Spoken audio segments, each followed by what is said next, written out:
K-Bay State Running here, powered by Marathon Sports, sponsored by New Balance. We're here with Mike Mahon, Mr. Cross Country himself, here at the MIAA Meet of Champions. Mike, we just concluded the Meet of Champions, and what a race by Abby Hennessy just now, 17:15, I think, or something close to that here to finish off this meet. But let's talk about this meet.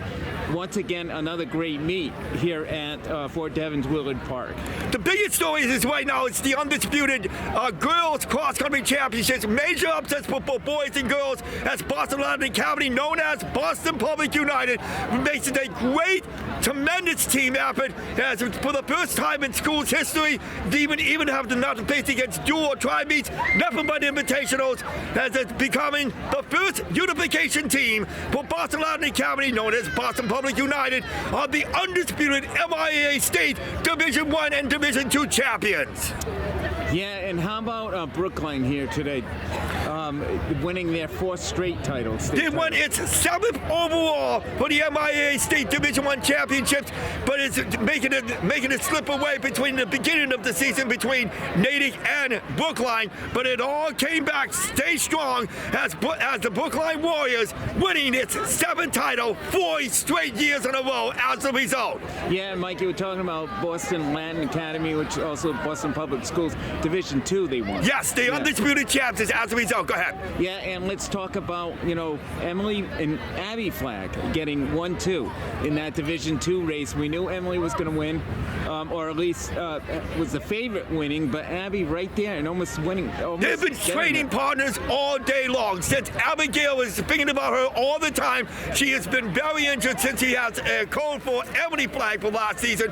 They've pushed themselves as a result for 1 and 2, but it's not the team title. They're always training partners together as twins from the beginning of the season. But in the last 2 years, Abigail Flag also is one of the great jobs. She's unable to compete due to the stress fracture or broken leg injuries out there. She has made a tremendous comeback. She really has. She really has for the last in her junior season. And hopping around, let's go back to that Division I race individually. So coming down the final stretch, Landon Slaney of Oliver Ames just nipped John Bianchi, who's leading coming down the stretch at the finish. Less than a second. I think even less than half a second. Look at the difference. 0.26 seconds of the time. What an incredible performance at the last kick stitch. John Bianchi just fell down. He was knocked out by at least about 4 whole minutes. But he knew he was definitely tired, but out there. But I knew he has great sportsmanship and hospitality. So let's the Oliver Ames kid give us a lot of credit. Now here comes another issue. Biggest upset of the day, MIAA State Division III champions. Congratulations to the Lady Grapevines winning their first vocational team to win the girls state championship title as the result. Yeah, you're talking about Greater Lowell Tech, absolutely. How about Parker Charter? It seems business as usual for them. Parker Charter, look at it. They have won 3 in the last 4 years, 4 in the last 5 years, and look at it. They have become a great enriched traditional championship. Putting on the 30 years as for Ben Benoit out of his experience, winning 67%, winning the league titles, winning the sectionals, and also winning the MIAA State Championship titles since Division II winning in 2017, known as the Enriched Parker Charter Panther Nation's Dynasty. As a result, they are one of the most enriched, legendary as a result. And every year showing up with Mohawks, it seems to be a winning tradition for them. Every single year, it's like Mr. T came all over again.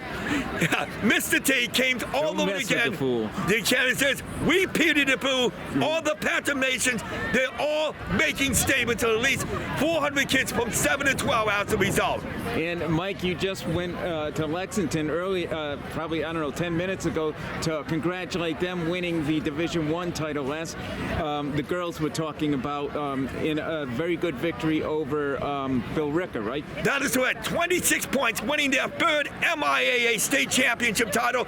They know it's a better team over Bill Ricker, but remember, there's only one seed to compare with the elite for the 1A results. And also, finally, making this history as Teresa Edwards of Barnfield winning his 5th individual in her senior year, winning the MIAA State Girls Division III Championship title. Joining with the elite like Lynn Jennings, Joanna Beltry, Ariana Lammy, and also the 4th girl, don't remember it because they know they are the Lady Trojan Individuals dynasty from generations to come.